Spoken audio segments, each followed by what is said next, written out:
From the heart of the Himalayas, this is Himachal News. नमस्कार, आप देख रहे हैं बोलता हिमाचल। मैं हूं अर्णव और लेकर आया हूं 9 अप्रैल 2026 की देवभूमि हिमाचल से जुड़ी आज की बड़ी और महत्वपूर्ण खबरें। दोस्तों, रोजाना खबरों के लिए चैनल को सब्सक्राइब करें, वीडियो को लाइक और शेयर करें, साथ में एक प्यारा सा कमेंट जरूर करें। चलिए शुरू करते हैं आज का हिमाचल न्यूज बुलेटिन। राज्य सरकार ने शून्य विद्यार्थी संख्या वाले 24 और स्कूलों को किया बंद, अधिसूचना जारी। राज्य सरकार ने विद्यार्थियों के शून्य नामांकन वाले 24 और प्राथमिक व माध्यमिक स्कूल बंद कर दिए हैं। नए शैक्षणिक सत्र 2026-27 के दौरान भी इन स्कूलों में दाखिले नहीं बढ़ने पर शिक्षा विभाग ने डी नोटिफाई कर दिया है। शिमला जिला में सबसे अधिक 16, लाहौल स्पीति में 4, सिरमौर में 3 और सोलन में 1 स्कूल बंद हुआ है। इन स्कूलों में कार्यरत स्टाफ को अब अन्य स्कूलों में स्थानांतरित किया जाएगा। प्रदेश में अब तक कम नामांकन वाले करीब 1260 स्कूल मर्ज या बंद किए जा चुके हैं। शिक्षा सचिव की ओर से अधिसूचना के अनुसार 19 सरकारी प्राथमिक स्कूलों में शिमला जिले के टिक्कर, कुमारसैन, ठियोग, सराहन बुशहर, नेरवा, कुपवी, रामपुर, सुन्नी, रनसर, जुब्बल और छवारा शिक्षा खंड के स्कूल शामिल हैं। सिरमौर जिले के राजगढ़, नारग और सुरला ब्लॉक के स्कूल हैं, जबकि सोलन के कंडाघाट ब्लॉक का 1 स्कूल भी बंद किया गया है।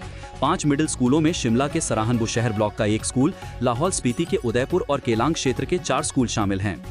शिक्षा सचिव राकेश कंवर ने बताया कि इन स्कूलों में लंबे समय से एक भी छात्र नामांकित नहीं है, ऐसे में इन स्कूलों को बंद किया गया है। अधिसूचना में स्पष्ट किया गया है कि इन स्कूलों के शिक्षकों, गैर शिक्षण स्टाफ, भवन, रिकॉर्ड और अन्य सामग्री का स्थानांतरण पहले से जारी दिशा निर्देशों के अनुसार किया जाएगा। मनरेगा में 5 दिन काम करने वाले भी बीपीएल में। ग्रामीण विकास विभाग ने चयन में फिर संशोधन को भेजा प्रस्ताव। मनरेगा में 5 दिन काम करने वाले परिवारों को भी अब बीपीएल में प्राथमिकता दी जाएगी। ग्रामीण विकास विभाग ने बीपीएल परिवारों के चयन के लिए प्रदेश सरकार को प्रस्ताव भेजा है। ग्रामीण विभाग की ओर से बीपीएल से जुड़े नियमों में संशोधन किया जा रहा है। ग्रामीण विकास विभाग द्वारा प्रदेश सरकार को प्रस्ताव भेजा गया है, जिसमें अब ऐसे परिवार जिनके सभी वयस्क सदस्यों ने पिछले वित्तीय वर्ष में मनरेगा के तहत कम से कम 5 दिन काम किया है, उन्हें बीपीएल चयन प्रक्रिया में प्राथमिकता दी जाएगी। एचआरटीसी कर्मियों को नहीं मिला वेतन, घर का चूल्हा चलाना हुआ मुश्किल। अप्रैल माह की 8 तारीख बीत जाने के बाद भी एचआरटीसी कर्मचारियों, अधिकारियों व चालक परिचालकों को वेतन नहीं मिला है। हालांकि दिए के एरियर की 3% की राशि अभी हाल में 31 मार्च को निगम कर्मचारियों के खाते में आई है, लेकिन कर्मचारियों को समय पर वेतन न मिलने पर रोष है। जबकि बीते माह 2 मार्च को निगम कर्मचारियों के खाते में वेतन आया था, जिससे कर्मचारियों में राहत थी और उन्हें उम्मीद थी कि अप्रैल माह में भी निगम प्रबंधन समय पर वेतन जारी करेगा। चालक परिचालकों का कहना है कि पूरे साल में मार्च व अप्रैल महीना सबसे महंगा माना जाता है, क्योंकि इन महीनों में स्कूल, कॉलेज व शिक्षण संस्थान खुलते हैं। ऐसे में स्कूलों की भारी भरकम फीस व अन्य खर्चे कैसे पूरे होंगे? कर्मचारियों को बच्चों की स्कूल व कॉलेज फीस देना भी मुश्किल हो गया है। निगम कर्मचारियों का कहना है कि कर्मचारियों के वेतन के लिए मार्च तक तो ग्रांट जारी हो गई थी, जिससे कर्मचारियों को मार्च माह में वेतन मिल गया था, लेकिन अप्रैल माह की सरकार ने ग्रांट जारी नहीं की है और वेतन जारी करने को लेकर प्रबंधन साफ कर रहा है कि कर्मचारियों के खाते में वेतन आएगा। हिमाचल में अवैध कब्जे करने वाले 1,60,000 परिवार नहीं लड़ सकेंगे पंचायत चुनाव। अवैध कब्जे स्वीकारने वाले 1,60,000 लोग और उनके परिजन पंचायत चुनाव नहीं लड़ पाएंगे। 2003 में अवैध कब्जों को नियमित करने के लिए इन परिवारों ने सरकार को स्वघोषणा के साथ खुद अपने दस्तावेज दिए थे। इन लोगों की मिसलें काटी गई हैं। राज्य सरकार और चुनाव आयोग ऐसे मामलों को गंभीरता से लेगा। 29 दिसंबर 2020 में राज्य निर्वाचन आयोग की ओर से भी पत्र जारी हुआ है। जब प्रत्याशी किसी भी पद के लिए नामांकन पर्चा भरेगा, चुनाव अधिकारी की ओर से उन्हें स्वयं सत्यापित फॉर्म दिया जाएगा। इसमें चिट्टे में संलिप्त सहकारी बैंक से डिफॉल्टर, लंबित ऑडिट रिकवरी और सरकारी भूमि पर अवैध कब्जा न होने से संबंधित 5 कॉलम दिए होंगे। फॉर्म को स्वयं सत्यापित करने के बाद अगर इनमें से किसी भी व्यक्ति की संलिप्तता पाई जाती है तो कड़ी कार्रवाई होगी। प्रधान बनने के बाद भी जनप्रतिनिधियों को कुर्सी से हाथ धोना पड़ेगा। 3,757 पंचायतों के लिए आरक्षण रोस्टर किया है जारी। पंचायत चुनाव को लेकर राज्य निर्वाचन आयोग की तैयारियां भी अंतिम चरण में पहुंच चुकी हैं। राज्य की 3,757 पंचायतों के लिए आरक्षण रोस्टर जारी कर दिए गए हैं और संबंधित दस्तावेज राज्य निर्वाचन आयोग को सौंप दिए गए हैं। जिला प्रशासन और पंचायती राज विभाग ने तय समय सीमा के भीतर ये प्रक्रिया पूरी कर ली है। राज्य निर्वाचन आयोग 20 अप्रैल को पंचायत चुनाव का विस्तृत कार्यक्रम जारी करेगा। 31 मई से पहले पूरे प्रदेश में पंचायत चुनाव संपन्न करवाए जाने हैं। चुनाव आचार संहिता का सख्ती से होगा पालन। आयोग की तरफ से उपायुक्तों को निर्देश दिए गए हैं कि मतदाता सूचियों, मतदान केंद्रों और सुरक्षा व्यवस्थाओं को लेकर कोई भी कमी न रहे। साथ ही चुनाव आचार संहिता का सख्ती से पालन सुनिश्चित करने के लिए भी दिशा निर्देश जारी किए गए हैं। इस बार के पंचायत चुनाव कई मायनों में अहम माने जा रहे हैं, क्योंकि सख्त नियमों और कार्रवाई के चलते चुनावी मैदान में नए चेहरों को मौका मिलने की संभावना बढ़ गई है। पूर्व में रहे 200 नुमाइंदे, उनके परिवार के सदस्य इस बार नहीं लड़ पाएंगे चुनाव। हिमाचल प्रदेश में 200 पूर्व जनप्रतिनिधियों और उनके परिवार के सदस्य इस बार पंचायती राज संस्थाओं में चुनाव लड़ने से वंचित रह जाएंगे। इन पर जिला परिषद, बीडीसी सदस्य और पंचायत प्रधान रहते हुए सरकारी जमीन पर अवैध कब्जा करने और पंचायत कार्यों में अनियमितताएं बरतने के आरोप हैं। कई मामलों में संबंधित व्यक्तियों ने अपने पद का दुरुपयोग करते हुए पंचायत स्तर पर गड़बड़ियां की हैं। ऐसे मामलों की जांच के बाद अब इन लोगों के खिलाफ कार्रवाई करते हुए उन्हें चुनाव प्रक्रिया से बाहर करने की तैयारी की गई है। हिमाचल प्रदेश विश्वविद्यालय ने पारित किया बजट, 4.54 करोड़ का राजस्व घाटा, अब छात्रों पर पड़ेगा फीस का बोझ।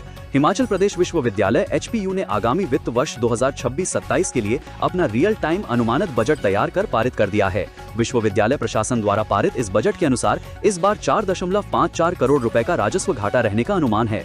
आंकड़ों के मुताबिक वित्त वर्ष 2026-27 के लिए विश्वविद्यालय का कुल वास्तविक अनुमानित खर्च 340.95 करोड़ रुपए और अनुमानित आय 336.41 करोड़ रुपए होगी।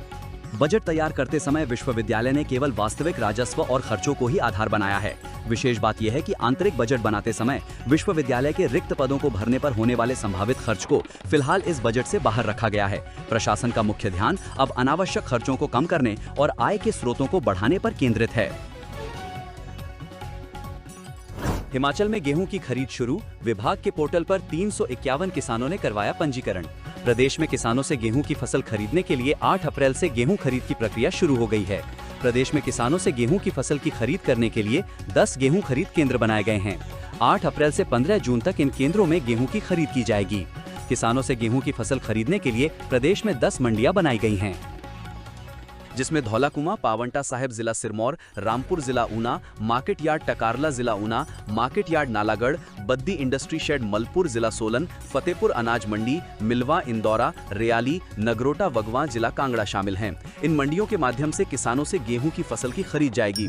किसानों ने गेहूं की फसल बेचने के लिए विभाग के पोर्टल पर पंजीकरण करवाना शुरू कर दिया है। अभी तक 351 किसानों ने गेहूं की फसल बेचने के लिए विभाग के पोर्टल पर पंजीकरण करवाया है। शिमला के 80 मंडी के 20 शराब ठेकों पर लटके ताले, नीलामी में दिलचस्पी नहीं ले रहे कारोबारी। हिमाचल प्रदेश में आबकारी विभाग की ओर से वर्ष 2026-27 के लिए की जा रही शराब ठेकों की नीलामी प्रक्रिया लगभग पूरी हो चुकी है, लेकिन इसके बावजूद कई क्षेत्रों में ठेके अब भी आवंटन से बाहर हैं। जिला शिमला के 80 और मंडी जिले के 20 शराब ठेकों पर अभी भी ताले लटके हुए हैं। कारोबारी इन ठेकों को लेने में दिलचस्पी नहीं दिखा रहे, जिससे विभाग के सामने चुनौती खड़ी हो गई है। प्रदेश में कुल 2125 शराब ठेकों में से 2018 ठेकों की ऑनलाइन नीलामी पूरी कर ली गई है। इस तरह विभाग ने करीब 95% लक्ष्य हासिल कर लिया है, लेकिन शेष ठेकों के लिए बार बार निविदाएं आमंत्रित करने के बावजूद अपेक्षित परिणाम नहीं मिल रहा। इस बार सरकार ने बीते वर्ष के मुकाबले ठेकों के बेस प्राइस में करीब 10% की बढ़ोतरी की है। यही वजह मानी जा रही है कि खासकर शिमला और मंडी जैसे क्षेत्रों में कारोबारी पीछे हट रहे हैं। स्थानीय कारोबारियों का कहना है कि बढ़ी हुई कीमतों के साथ बिक्री का अनुपात संतुलित नहीं बैठ रहा, जिससे मुनाफे की गुंजाइश कम हो गई है। वहीं कुल्लू और लाहौल स्पीति जिलों में स्थिति इससे अलग रही। इन दोनों जिलों के सभी शराब ठेकों को तेलंगाना की एक कंपनी ने अपने नाम कर लिया है। इससे साफ है कि जहां स्थानीय कारोबारी हिचकिचा रहे हैं, वहीं बाहरी कंपनियां काम लेने को तैयार हैं। आबकारी विभाग शेष बचे ठेकों के लिए रोजाना ऑनलाइन आवेदन आमंत्रित कर रहा है। अधिकारियों का कहना है कि जल्द ही इन ठेकों का भी आवंटन कर दिया जाएगा।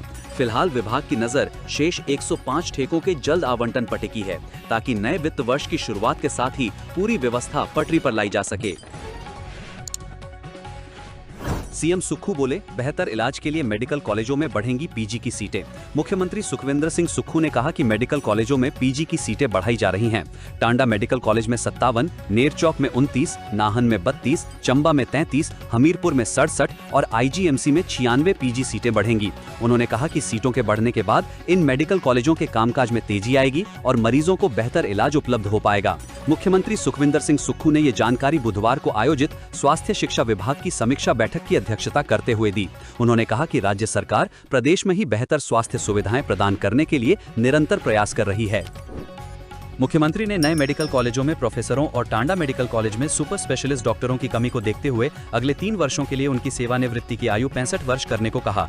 उन्होंने कहा कि सेवानिवृत्ति की आयु बढ़ने पर किसी भी स्तर पर प्रमोशन को प्रभावित नहीं होने दिया जाएगा। उन्होंने कहा कि असिस्टेंट और एसोसिएट प्रोफेसरों की कमी को ध्यान में रखते हुए राज्य सरकार उन्हें डेजिग्नेट कर रही है। वर्तमान सरकार की प्राथमिकता मेडिकल कॉलेजों के सभी विभागों को सुदृढ़ करने की है और विशेष रूप से डायग्नोसिस सुविधाओं को और मजबूत किया जाएगा। इस वर्ष नवंबर माह तक सभी मेडिकल कॉलेजों में नर्सों के खाली पदों को भर दिया जाएगा और तकनीकी स्टाफ भी पर्याप्त संख्या में उपलब्ध होगा। राज्य सरकार 3000 करोड़ रुपए खर्च कर प्रदेश के सभी मेडिकल कॉलेजों और अस्पतालों में आधुनिक मशीनें और उपकरण खरीद रही है। सभी स्वास्थ्य संस्थानों में स्टाफ की कमी को भी दूर किया जा रहा है।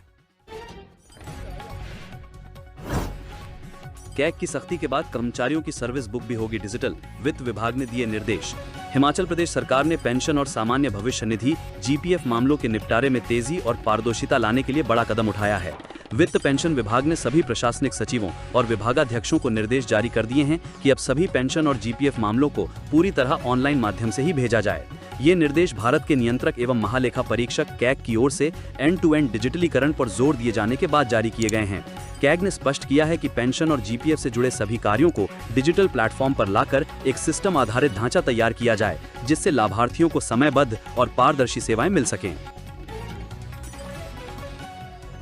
हाईकोर्ट ने कहा, वर्षों बाद वेतन वृद्धि का दावा करने पर नहीं मिलेगा पूरा एरियर। हिमाचल प्रदेश हाईकोर्ट ने स्पष्ट किया है कि यदि कर्मचारी अपने अधिकारों के प्रति सजग नहीं हैं और लंबे समय बाद अदालत का दरवाजा खटखटाते हैं तो वे पिछले पूरे समय का वित्तीय लाभ एरियर पाने के हकदार नहीं होंगे।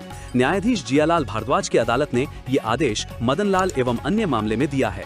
अदालत ने पाया कि याचिकाकर्ता पिछले 15 वर्षों से केवल अभ्यावेदन दे रहे थे, लेकिन उन्होंने समय पर कानूनी उपचार नहीं मांगा। कोर्ट ने कहा कि केवल पत्र लिखने से समय की सीमा नहीं बढ़ती। कोर्ट ने स्पष्ट किया कि याचिकाकर्ता उन लोगों के साथ समानता का दावा नहीं कर सकते जो समय पर अदालत गए थे। जो कर्मचारी अपने हक के लिए सजग नहीं थे, उन्हें केवल काल्पनिक लाभ दिया जा सकता है, न कि पूरा पिछला एरियर। अदालत ने याचिका को खारिज करते हुए सरकार के 2010 के आदेश को सही ठहराया। सरकार ने पहले ही उदारता दिखाते हुए विसंगति दूर कर दी है और एरियर को 3 साल तक सीमित करने का फैसला कानूनी रूप से सही है। याचिकाकर्ता जो विभिन्न सरकारी विभागों में ऑडिटर के पद पर कार्यरत थे, उन्होंने अदालत से मांग की थी कि उन्हें उनके ज्वाइनिंग की तारीख से ही 1800 से 3200 रुपए का वेतनमान और उस पर 9% ब्याज दिया जाए। उद्योगों से 16.5% से अधिक बिजली शुल्क वसूलने पर हाईकोर्ट ने लगाई रोक। हिमाचल प्रदेश हाईकोर्ट ने राज्य के मध्यम और बड़े उद्योगों को बड़ी राहत देते हुए सरकार की ओर से बढ़ाए गए बिजली शुल्क की वसूली पर फिलहाल रोक लगा दी है। अदालत ने स्पष्ट किया है कि राज्य सरकार इन श्रेणियों के उपभोक्ताओं से 16.5% से अधिक बिजली शुल्क नहीं वसूल सकेगी। याचिकाकर्ता ने अदालत को बताया कि वर्ष 2017 में बिजली शुल्क की दर 11% तय की गई थी। सितंबर 2023 में बढ़ाकर 25% कर दिया गया। जनवरी 2024 में एक और अधिसूचना जारी कर इसे 37.50% तक पहुंचा दिया गया। अदालत ने प्रतिवादी उत्तरदाताओं को 4 सप्ताह में अपना जवाब दाखिल करने का आदेश दिया है। मामले की अगली सुनवाई 23 अप्रैल को होगी।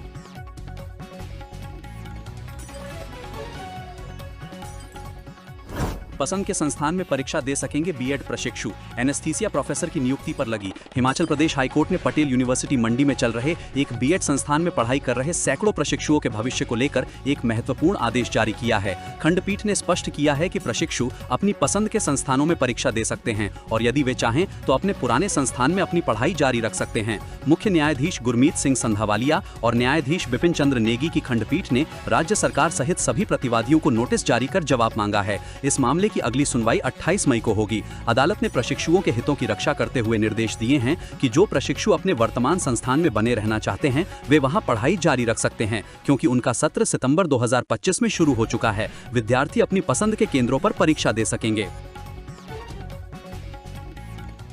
केंद्र ने आरडीजी बंद करके हमारे पैर में बेड़ियां डालने की कोशिश की, सीएम सुक्खू। मुख्यमंत्री सुखविंदर सिंह सुक्खू ने कहा है कि केंद्र सरकार ने 10,000 करोड़ रुपए की सालाना राजस्व घाटा अनुदान आरडीजी राशि को बंद करके हमारे पैर में बेड़ियां डालने की कोशिश की है। उन्होंने कहा कि आरडीजी के मुद्दे पर भाजपा ने राज्य सरकार का साथ नहीं दिया। भाजपा नेता न तो राज्य सरकार के साथ प्रधानमंत्री व केंद्रीय वित्त मंत्री से मिलने के लिए तैयार हुए और न ही विधानसभा में इस मुद्दे पर उनका साथ मिला। मुख्यमंत्री सुखविंदर सिंह सुक्खू शिमला में पत्रकारों से अनौपचारिक बातचीत कर रहे थे। उन्होंने आरोप लगाया कि भाजपा 5 गुटों में बटी है तथा पता नहीं कौन सा गुट किसका समूल नाश करेगा। हिमाचल यूनिवर्सिटी से अब पीएचडी के लिए छुट्टी लेने की नहीं जरूरत, पार्ट टाइम कर सकेंगे शोध। हिमाचल प्रदेश विश्वविद्यालय ने शोध के क्षेत्र में विस्तार के लिए पार्ट टाइम पीएचडी को मंजूरी दे दी है। विश्वविद्यालय के डीन ऑफ स्टडी की ओर से इस संबंध में लिखित निर्देश भी जारी कर दिए गए हैं, जिससे अब ये व्यवस्था औपचारिक रूप से लागू होने की दिशा में आगे बढ़ गई है। विश्वविद्यालय प्रशासन का मानना है कि इस फैसले से शोध करने वाले विद्यार्थियों की संख्या में बढ़ोतरी होगी। अब तक कई छात्र पारिवारिक या आर्थिक कारणों से निजी क्षेत्र में नौकरी करने के चलते पीएचडी नहीं कर पाते थे।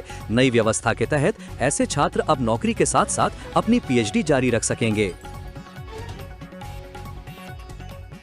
हिमाचल में बिजली बिल सब्सिडी में बदलाव ने मुश्किल में डाले उपभोक्ता। हिमाचल प्रदेश में उपभोक्ताओं को इस महीने बिजली के बिलों के लिए अभी और इंतजार करना पड़ेगा। राज्य में बिजली की नई दरें लागू होने और सब्सिडी नीति में बदलाव के चलते बिल जारी करने की प्रक्रिया फिलहाल रुकी हुई है।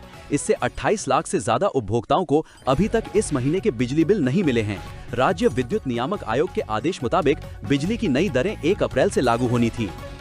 आयोग ने नई टैरिफ दरें भी तय कर दी थीं। राज्य सरकार द्वारा सब्सिडी में बदलाव के फैसले के कारण स्थिति स्पष्ट नहीं हो पाई है। अब राज्य सरकार ने फैसला लिया है कि उपभोक्ताओं को 300 यूनिट तक बिजली पर सब्सिडी दी जाएगी। इस सब्सिडी ढांचे में अभी और संशोधन किए जाने की संभावना जताई जा रही है। सरकार इस योजना को और संतुलित और व्यावहारिक बनाने पर विचार कर रही है, जिससे सभी वर्गों को राहत मिल सके।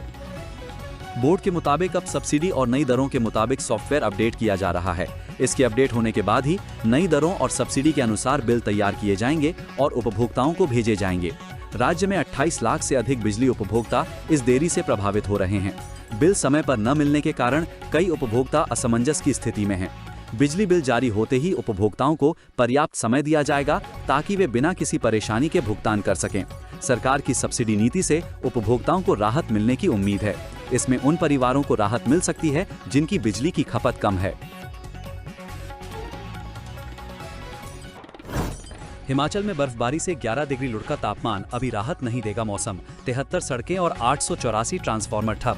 अप्रैल महीने में जहां आमतौर पर गर्मी बढ़ने लगती है, वहीं प्रदेश में मौसम के अचानक करवट लेने से सर्दियों का एहसास हो रहा है। शिमला, कुल्लू, चंबा और जनजातीय लाहौल स्पीति जिला के ऊंचाई वाले क्षेत्रों में लगातार हिमपात से तापमान में गिरावट आई है। वहीं निचले इलाकों में मूसलाधार बारिश और तेज तूफान ने जनजीवन को पूरी तरह प्रभावित कर दिया है। मौसम विभाग ने 13 अप्रैल के बीच एक और पश्चिमी विक्षोभ सक्रिय होने की संभावना व्यक्त की है। ऐसे में अभी राहत मिलने के आसार कम ही हैं। मौसम विभाग ने कल के लिए कांगड़ा, कुल्लू, मंडी, शिमला और सिरमौर जिलों में ओलावृष्टि और तूफान को लेकर ऑरेंज अलर्ट जारी किया है। अन्य जिलों में येलो अलर्ट है। अगले 24 घंटों के दौरान 50 से 60 किलोमीटर प्रति घंटे की रफ्तार से तेज हवाएं चलने का अनुमान है। तेज अंधड़ और बारिश के चलते प्रदेश भर में 73 सड़कें बंद हैं और 884 ट्रांसफार्मर ठप पड़े हैं, जिससे लोगों को बिजली और पानी जैसी मूलभूत सुविधाओं के लिए जूझना पड़ रहा है। सबसे ज्यादा नुकसान जिला सिरमौर में देखने को मिला है। इस जिला में 415 ट्रांसफार्मर ठप है। सोलन में 179, शिमला में 75 और मंडी में 156 ट्रांसफार्मर बंद होने से लोगों को पावर कट की समस्या का सामना करना पड़ रहा है। मंडी जिला में 24 सड़कें बाधित होने के कारण वाहनों की आवाजाही बाधित रही। शिमला में 3, चंबा में 2 और लाहौल स्पीति में 24 सड़कें यातायात के लिए ठप हैं। मौसम में आए इस बदलाव ने तापमान में भी भारी गिरावट ला दी है। बारिश बर्फबारी के कारण प्रदेश के औसत तापमान सामान्य से 11 डिग्री सेल्सियस कम हो गया है। न्यूनतम तापमान सामान्य से करीब 6 डिग्री नीचे गिरकर 4.8 डिग्री सेल्सियस तक पहुंच गया है, जबकि नारकंडा और कुफरी में पारा 1 से 1.5 डिग्री तक लुढ़क गया है। ऊना और सोलन जैसे अपेक्षाकृत गर्म क्षेत्रों में भी तापमान में 9 डिग्री तक की गिरावट दर्ज की गई है। दोस्तों, बोलता हिमाचल को सपोर्ट करने के लिए सबसे पहले चैनल को सब्सक्राइब करें, उसके बाद बेल आइकन को प्रेस करें, वीडियो को लाइक और कमेंट करके अपनी प्रतिक्रिया दें। उसके बाद वीडियो का लिंक अपने दोस्तों को अपने सोशल मीडिया अकाउंट जैसे फेसबुक, व्हाट्सएप पर शेयर करें। धन्यवाद।